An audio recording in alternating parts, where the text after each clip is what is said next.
Gangster family drama पर based कई सारी मूवीज एंड सीरीज हम लोगों ने ऑलरेडी देख रखी हैं, जस्ट लाइक पीकी ब्लाइंडर की Shelby family and the godfather की कार्लियन फैमिली। ये दोनों ही फैमिली सिनेमा अंडरवर्ल्ड में काफी पॉपुलर है, बट इनसे हटके एक और फैमिली एग्जिस्ट करती है। जिन लोगों को नहीं पता मैं बता दूं, मैं बात कर रहा हूँ Breaking Bad and Better Call Saul की सालामांका फैमिली के बारे में। इस फैमिली का हर एक बंदा अपने आप में डेंजरस एंड फियरलेस है। एक संग की झाड़ियाँ जो कब क्या करते कुछ पता नहीं, दो ट्विन ब्रदर जो शोर कम काम ज्यादा करते हैं, एंड एक और जो हंसते हंसते अपने दुश्मनों को फूकते। सो पहले जान लेते हैं कि कौन किसका बेटा है एंड कौन किसका भतीजा।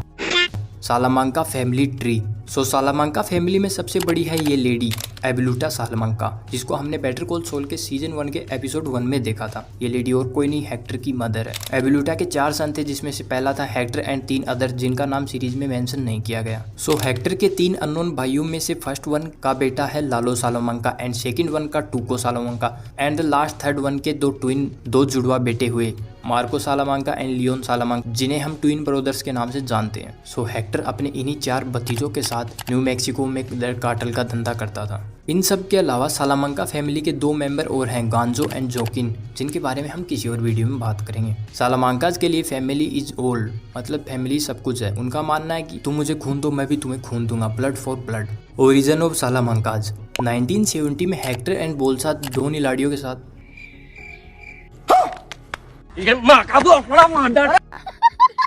अबे ये वाला नहीं, एडिटर दूसरा वाला। हाँ, ये दोनों गंजे हैं, तो इसका मतलब तू कोई सी भी फोटो चिपका देगा। तो हम लोग कहाँ पे थे?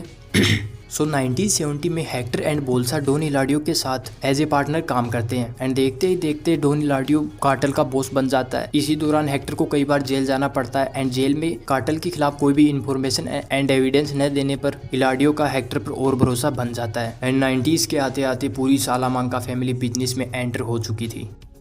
टूको सालामांका ग्राउंड लेवल पर रहकर डिस्ट्रीब्यूशन को देखता, वहीं twin brother Marco and Leon सालामांका cartel में होने वाले किसी भी criminal activity and gang war को संभालते। वहीं लालो सालामांका अपने अंकल डॉन हेक्टर के साथ टॉप पर रहकर इस बिजनेस को संभालता, मैनेज करता। But after some time Don Hector को स्ट्रोक आने के कारण वो व्हीलचेयर पकड़ लेता है। तब Lalo Salamanca come to Albuquerque to manage the whole business because उसी टाइम टूको सालामांका भी जेल में होता है। उसी दौरान जब ये कुछ हो रहा था, गस्तावो फ्रिंक अपने कनेक्शन एंड डिस्ट्रीब्यूशन टेक्निक के चलते कार्टेल को काफ़ी प्रॉफिट बनाकर दे रहा था। वैसे तो गस्तावो फ्रिंक एंड 2 निलाड़ियों के बीच में पहले से काफ़ी भसड़ मची हुई थी, उसको हम किसी और वीडियो में डिस्कस करेंगे। लालो गस के इरादे समझ जाता है एंड उसका असली चेहरा 2 निलाड़ियों के सामने लाना चाहता है कि कैसे गस्तावो फ्रिंक कार्टेल को बिना बताए हुए अपनी खुद की एक पर्सनल मैथ लैब बना रहा है। तुम मानो या ना मानो, पूरी सालामांका फैमिली में लालो एक ऐसा बंदा था जिससे गस्तावो की गांठ बहुत पड़ती थी।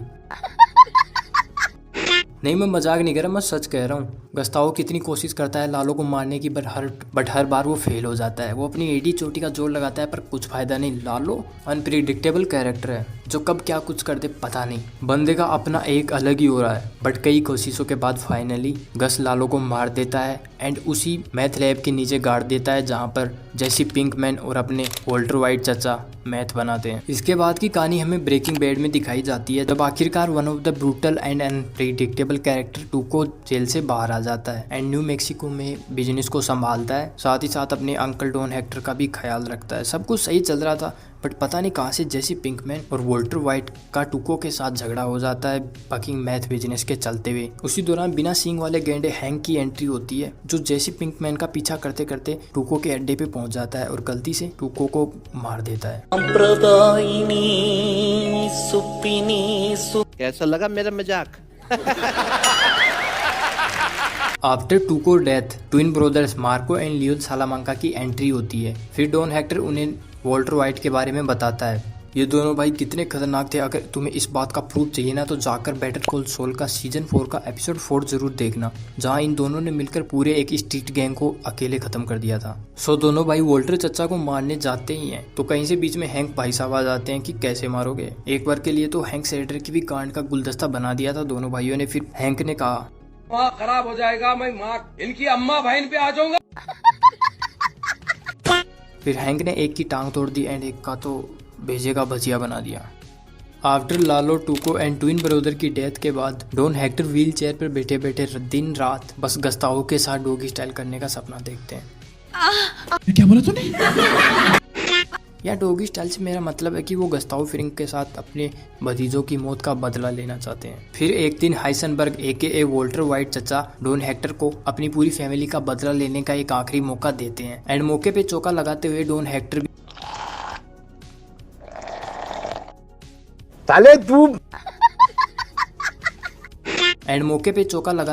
हेक्टर भी गुस्ताव फ्रिंग को कहता है चल बेचूतिए, फिर बूम।